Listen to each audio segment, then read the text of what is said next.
So what is going on, everybody? Fernando Silva here with another video, and today we're going to do a follow-up video on iPadOS 15.2 Beta 2.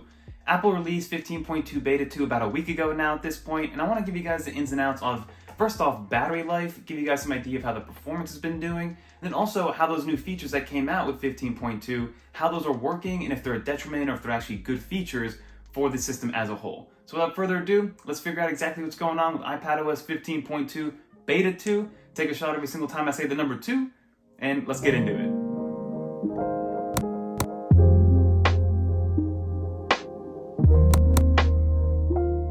Okay, everybody, so let's hop right into this video. The first thing I do want to talk about is overall performance, how it's been doing. Is it something that you guys should avoid because of performance? And overall performance has been great. Everything opens up very, very quickly. There hasn't been any issues in apps opening up, closing down. Nothing has been resetting. If you guys do see, I get the little drop-down menu every single time because I do have shortcuts implemented. So you do have like a split second where you can't really interact with anything, and then you can. And again, that has nothing to do with the software and everything to do with the shortcuts down here that I created for those applications. But you can see even Microsoft PowerPoint in beta is working totally fine. All these other ones. So let's go with Excel. If I want to open it up, we'll press next, start testing. The PIPifier, which is my new extension, which I'm going to show you guys in a second. These are other extensions that I use. So everything opens up and the performance has been good. Multitasking, zero issues, no reset of apps, even when it comes to any games that you play. So overall, performance has been spectacular. Basically, if performance is what you're looking for when updating to a beta or you're trying to avoid in terms of performance slowing down, don't worry about that. Performance has been great overall. And then the next thing I do want to talk about is actual battery performance, because I found something that kind of surprised me, honestly. So if we go into battery life, let's give it a second to load up. Let's go to the last 10 days. Again, this weekend, I personally didn't use it much, but what I'm going to do is go on a day like this, right? So last Monday, we have 100% usage, only 4.5 hours of screen on time. So again, LumaFusion took up a lot of that, and then a bunch of other miscellaneous apps that I always open and check on a daily basis, right?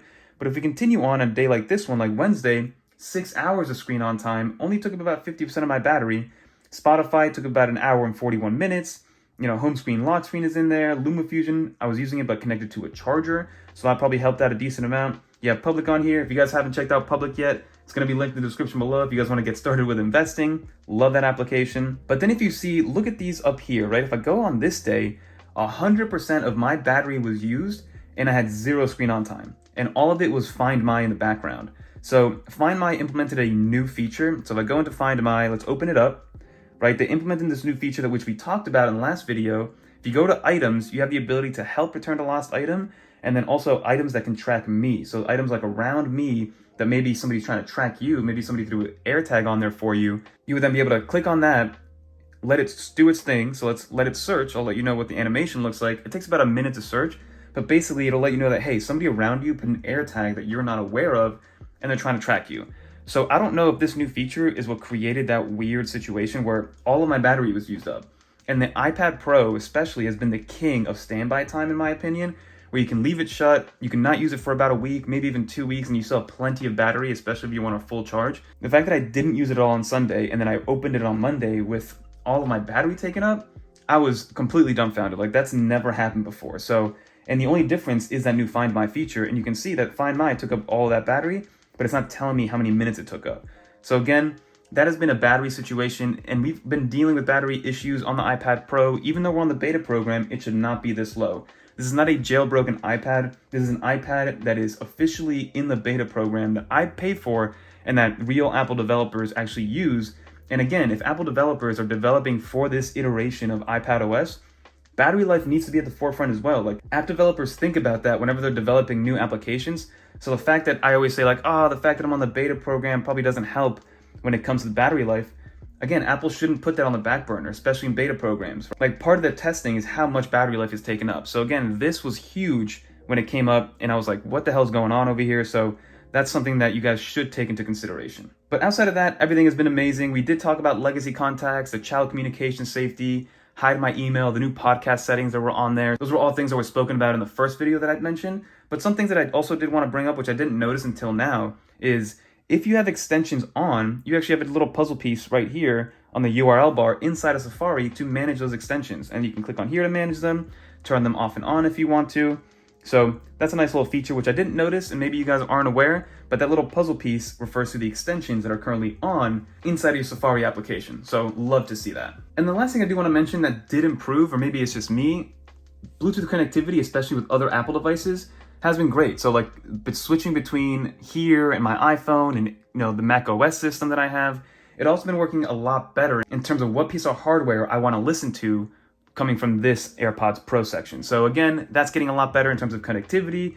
And I think that's just the closer we are to finishing out these iPadOS, iOS, and macOS products in terms of a final release. Just means we're getting that much better at Bluetooth connectivity and switching between them. So again, the newer your products are, sadly, the better you're gonna get the connectivity. I remember having the 11 Pro Max on the iPhone side, but then also having the newest M1.